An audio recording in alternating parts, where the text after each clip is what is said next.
Hello, everyone, and welcome to Anti-Life Reviews. It is I, the Tona Makaya, in my glorious return. I do it all for you folks. And we are in October, which means we celebrate Halloween every day. And here at Anti-Life Reviews, we are no different. We are looking at the first 20 issues of Bart Simpsons Treehouse of Horror comic. We looked at the first 5 last week, so continuing with that trend, we'll look at issues 6 through 10 today, which came out between 2000 and 2004. Also, at the end of the month, on Halloween itself, breaking every single story from all 20 issues, from worst to best. Also, on my other show, Makai Wood Reviews, I am looking at the first 20 episodes of the Treehouse of Horror show, so check that out. But hit subscribe right now, and let's get to the comics of horror. Issue number 6. Story number 1, Hell-O-Ween by Jim Mahfood, who did Clerks, and of course, the art for Kick Puncher. It's Halloween, but you know who doesn't get to go trick-or-treating? Rod and Todd Flanders. At the same time, some demons are looking for the Simpsons' kids' souls, but thanks to Bart switching the mailboxes, the demons invade Rod and Todd's bodies, and they begin to tear up the town. Ned doesn't know what to do and goes to Homer for help, whom has a portal to hell in his basement for some reason. After much shenanigans, they find Rod and Todd playing Dungeons & Dragons with some nerdy demons. Maud intervenes from heaven, but upon finding out Ned has taken other lovers, she goes away. Bart suggests violence, but in the end, Ned makes a deal with the devil. For a few months a year, he will be the devil, thus letting Satan get some much-needed time off. And we get the origins of Devil Flanders here. Very cool. Okay, this issue is 60 pages long, so these stories are a bit longer, and we got a lot more going on here. I'll try to run through this dense story briskly. First off, the art was so much fun. It was raw, dirty, scary. Everyone had these nice, heavy lines. The backgrounds were adequate. Not only that, but it was busy, very busy, in a good way. It packed a lot into panels and gave you a lot for your eye to catch. The action was kinetic and exciting. Now, I want to talk about how much fun the character costumes were. I'll only mention a few. Lenny is Ash from The Evil Dead. Talking to Milhouse, who is Ash from Pokemon. Carl is Blackula, not Count Chocula. Nelson is the new god character Orion, Mad Dog of War. Marge and Homer are Homer and Marge. Lisa is Carrie Kelly's Robin from The Dark Knight Returns, and subsequent media set in that universe. Bart is Grendel, not from Beowulf, but the comic character, and Ralph is the Green Lantern, I assume Guy Gardner, based on his haircut. There is a part where Demon, Rod, and Todd turn everyone into literal representations of their costumes. The Simpsons tries this sometime later in episode 16 of the Treehouse Stories, called I've Grown a Costume on Your Face, which absolutely sucked, and this was done so much better here. It worked as a comic story. It worked in that medium.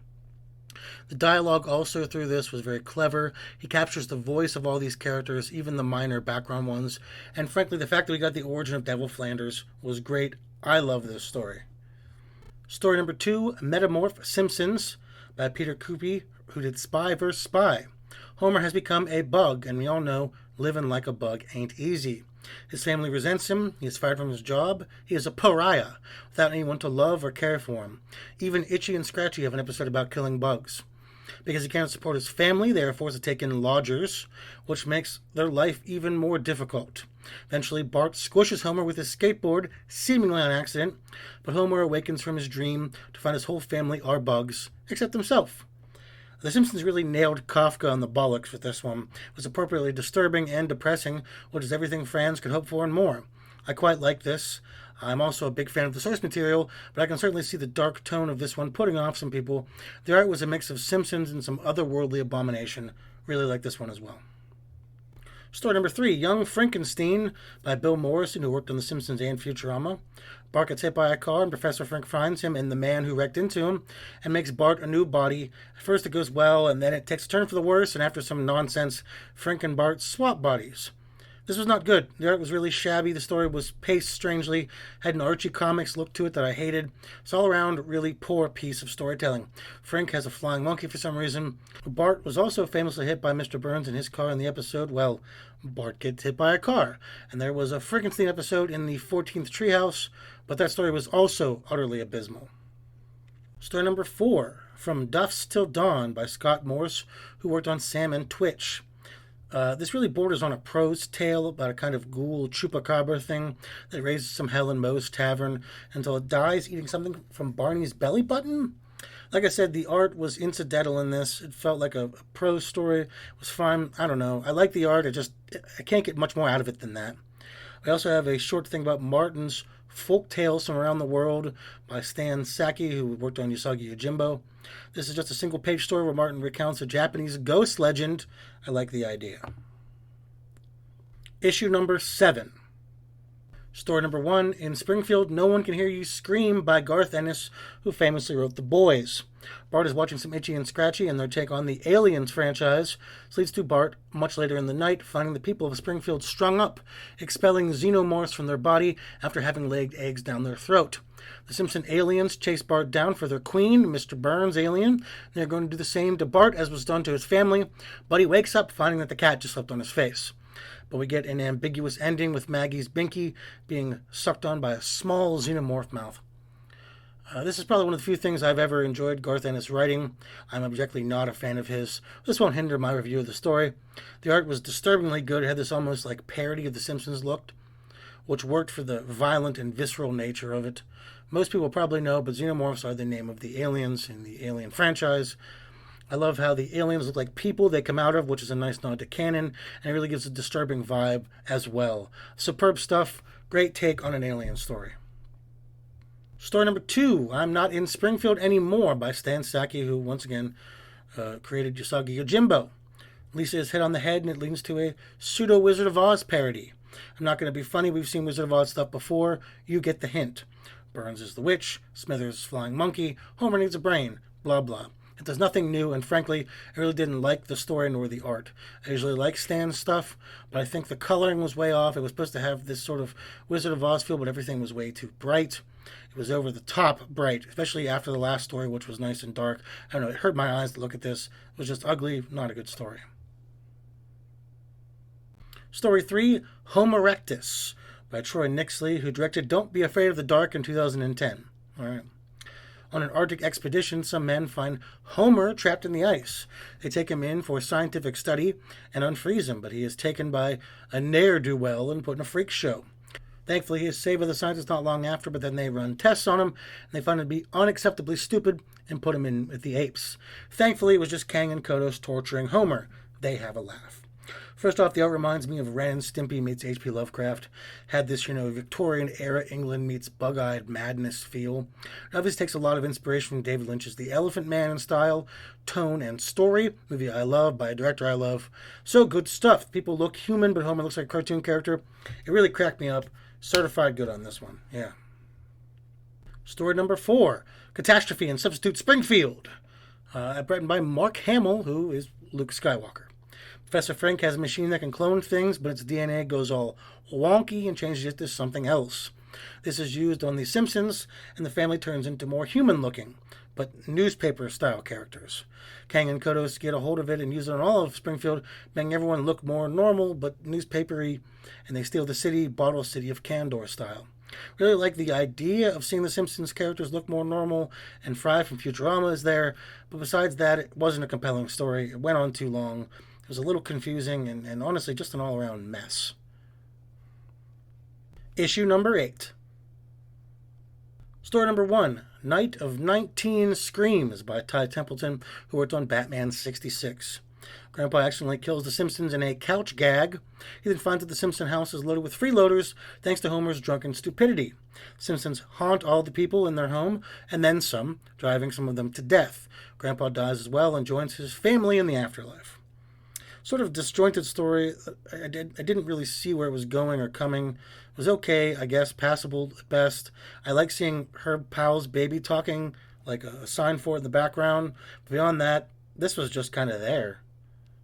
Story 2, Tales from the Quickie Mart by Gail Simone, famously wrote Birds of Prey.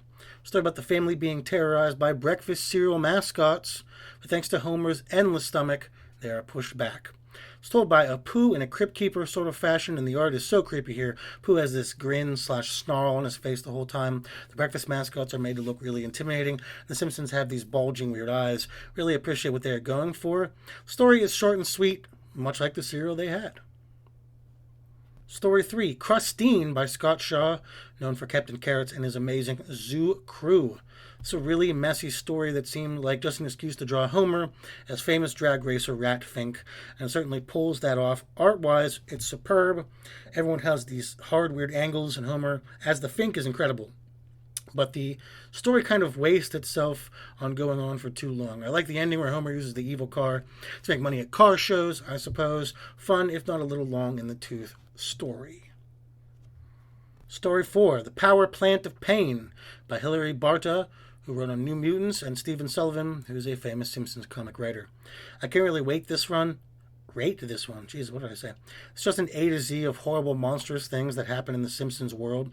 Honestly, it's awesome. The art, the level of gore and macabre nonsense they came up with for each of these is really inspiring, very clever, horrific, and lots of fun, but not a story that I can in good faith put in my rankings. But this would be perfect to help kids learn their ABCs. I use David Lynch's The Alphabet for my daughter. Comparable. Issue number 9. Story Run, Ring Around the Simpsons by Ian Boothby, who is a Simpsons comic writer, and Dan Barrington, who wrote Batman Thrill Killer. This is a fantastic Lord of the Rings parody, though I think for some legal reasons they don't use any of the actual names, but I will, because who cares? Saruman, under the watchful eye of Sauron, brings about a dangerous dark force to Middle-earth. The Simpsons. Simpsons join in with the Fellowship, and we get lots of foibles. Homer and Gimli get drunk on Duff beer, which Gimli loves. Simpsons are all tempted by the ring, and we get their fantasies as to what life will be like with them as rulers. Lisa is romantic and has some funding for the arts. Bart is himself the Dark Lord. Homer just wants beer and love and some homoeroticism from Flanders. And Marge essentially wants to be Homer with better kids. They travel through the mines of Moria, handle the Balrog, but in the end, Maggie gets the ring and becomes a benevolent ruler, and everyone gets binkies. The art on this, it really captures Tolkien in all his majesty. I love it. Really has this Frank Frazetta thing going on all the way through. Just that beautiful fantasy feeling to it. I was blown away by the art. And The Simpsons look so perfectly out of place here. It's a dynamic I would not have expected to enjoy as much as I did. The blending of personalities is perfect. Marge is upset, like at the Hobbits, because they're not wearing shoes. She thinks they're kids. Lisa loves Legolas. Homer and Gimli, as I mentioned, bond over beer. Bart continues to harass Gandalf about the ring. Could a blowtorch destroy it? Could you put it in a vice? So it's not only fun, it was a well-crafted and actually kind of fit in with Tolkien's lore. Story 2, The Cask of Amontillado by Paul Dini, known for Batman the Animated Series. Homer has a well-overdue bar tab, and worse off, he hates Moe's pickled eggs. Moe decides to handle this the only way that makes sense, considering what the title is parodying. He chains and bricks Homer in. We find Barney has already been killed in that way. Eventually, Homer gives in and pays his tab, but insists the eggs still suck, to which Moe handles it in the pit and the pendulum way to end it all. I feel like I go on about the art too much, but these issues just have so much damn good art. And this is another one. Highly stylized, gothic, bordering noir. It's just fun. Moe's harsh facial expressions and the angry reds on him. There's so much Poe love here. And the simple but effective tale of a hot-blooded Moe having had enough of loudmouth Homer works perfectly. And I think it's a dynamic we're going to see again. Story 3, From Hell and Back, or The Truer Story of Jack the Ripper by Gary Spencer Millridge, who wrote Strange Haven. I can't possibly do this story justice in recounting it.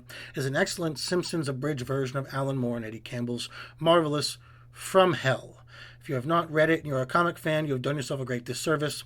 Replaces Dr. William Gall, with also Jack the Ripper, with Mr. Burns, and of course the stagecoach carrier that helped him in Smithers. Homer is Inspector Aberline. The Freemasons have been replaced with the Stone Cutters, and Mary Kelly is Marge. It even uses a royal mystery, but with Mayor Quimby in its place. Just exceptionally well done. They even used the sort of 9-panel layout Eddie used loosely for the comic. I have one big issue, and that's the art. It's generic. It's not to snuff. I would have liked to see them do the black and white sort of sketchy look From Hell had instead of this like Simpsons-y art. But that's the only gripe I have. It was funny, compelling, and well done besides that one minor gripe. We all know how good Gary is with his Twin Peaks-inspired Strange Haven. They'll probably never be finished, but it's a shame because the man has talent, and this is good proof of it. Issue number 10, last issue of the week. Story 1, Bart Simpsons, God of Thunder written by Gene Simmons, with help from writer Chris Yamber. Bart was actually fathered by Gene Simmons. Okay. And this gives him magic powers and makes him good at music. He becomes super popular and loved because people love Kiss. I fucking hate this. I hate it. I hate everything about it. Homer being a cuckold, Gene Simmons being praised, Kiss being praised. I can't stand this. Hot, wet, oily garbage. Next. Story 2, The Legend of Batterface, written by Alice Cooper with help from Chris Yambar again. It's essentially a Jason Voorhees-type origin with Homer as a kid who was picked on at camp, a camp that Alice Cooper goes to amongst Springfield residents for unknown reasons. Homer ends up going mad from a donut prank gone wrong and vows revenge, which he gets years later, killing the offenders with donuts. Last of all is Alice Cooper. So much better use of a celebrity than the previous one. You can tell Alice has no real ego in this. Just wanted to tell a fun little story. But essentially it was just that he watched Friday the 13th Part 1. There you have it. Story 3, House of a Thousand Donuts by Rob Zombie with help from Ty Templeton. This is House of a Thousand Corpses with The Simpsons. There are some interesting choices for who is who, but really it's nothing more than that. I don't really have more to say. If you've seen the movie, it's that. That's it. Story 4, last story of the day. Scareway to Heaven by Pat Boone, the musician, with help from Simpsons writer Bill Morrison. At camp, Bart uses a Ouija board to summon Satan, and for some reason Pat Boone is there, staying at a different lodge, and he hails it with some humor and a vest with no shirt under it. This has the best art of the issue. I'm going to talk about the issues right after this. Yeah, I think I'm done. Now let's talk about these issues overall. Issue number 6, this was a long one, as I mentioned, 60 pages, and they packed it as full as they could with goodness. There was a lot to like. Really, besides the Frankenstein story, this was very enjoyable. The prose story was not quite a highlight, but I'm glad they tried some different things for the length we got here. The single page by Stan was fun, and I'd love to see that kind of thing continue. Just single page tales from around the world, or just from Japan if he was going to do it, whatever. We don't get it again, which kind of sucks. Really, Halloween and the Kafka parody were both superb in their own right, and utilized the extra page count wisely as they could, so really good issue, and a good start to this week. Number 7 was strange. It was a real 50-50 split. We had 2 stories I loved. They were great. Artistically, story-wise, just everything. The Alien one and the Elephant Man, perfect. The other 2, garbage. I didn't enjoy them at all. I said last week we were going to get a lot more diverse opinions on these because of the nature of every story being a wholly different writing team, and this issue is a perfect example of that. What a mixed bag. A little disappointing, I gotta be honest. Number 8, this one was kind of a miss, to be honest. If it wasn't for the ABC thing near the end, it might have been pretty much a total bust. Sadly, that's not even going on my ranking, as it was the best thing in the issue, but it's not really anything but the ABCs with some horror stuff, and I don't think that's fair to the people who crafted a story. Not that the stories in this one were all that well told, though, but the point stands. We're not doing so great going into the middle part of the reviews. Let's hope they can pull it out of their ass with these last 2. Number 9. Well, after some misses, we have an absolute hit. This is by and far, for me, the best issue I've read of Bart Simpsons Treehouse of Horror thus far. I loved every one of these stories, and it felt like it was written for me. Tolkien, Poe, Alan Moore. Come on, God, what a way to check things off my list. I know these stories will be near to the top of my ranking, but I do have 11 issues to go, so I still might be surprised. Hell, they've done it a few times thus far in these past 9 issues. Go out of your way to read this one, please. You can thank me later. Money also helps, and subscribing as well. Now, from the heights of 9, we move to 10. This was borderline offensive. Its heavy-handed pandering to musicians was in very poor taste for a Halloween special, especially since we saw so much phoning it in from these phonies. Rob Zombie's was lazy. Alice Cooper's was slightly less lazy because he's not a writer. He's not a movie maker. But it really just was Friday the 13th, part 2 with a little bit of 1 mixed in. I refuse to speak any more about Gene Simmons. And shockingly, Pat Boone's was the best. He was in it and made himself look cool, but it didn't come off that bad. The art was good, and at least the story was cohesive. In between easy stories. We get little ads for these people's current projects, and it made me want to hurl. This was stupid, annoying, petty, a waste of my time, and now I wasted your time with it. So overall, wow. Talk about going over the goddamn place. We had some of the best stuff the Simpsons comics had to offer, right on down to utter pandering of hacks. I'm so shocked at the turn between 9 and 10. Like, if we were coming off some rough issues, but 9 blasted me, just emptied all over my face, So it was a real money shot. But 10 was right there to make me feel bad about the whole thing. That post-nut clarity. I'm not going to have a hard time ranking these stories, as we have some of the tippy top and some of the lowest of the low. The art was also highly mediocre in 10, sans the Pat Boone story. Everything felt so forced, rushed, and shitty, like mid-teen Simpsons episodes, sorry.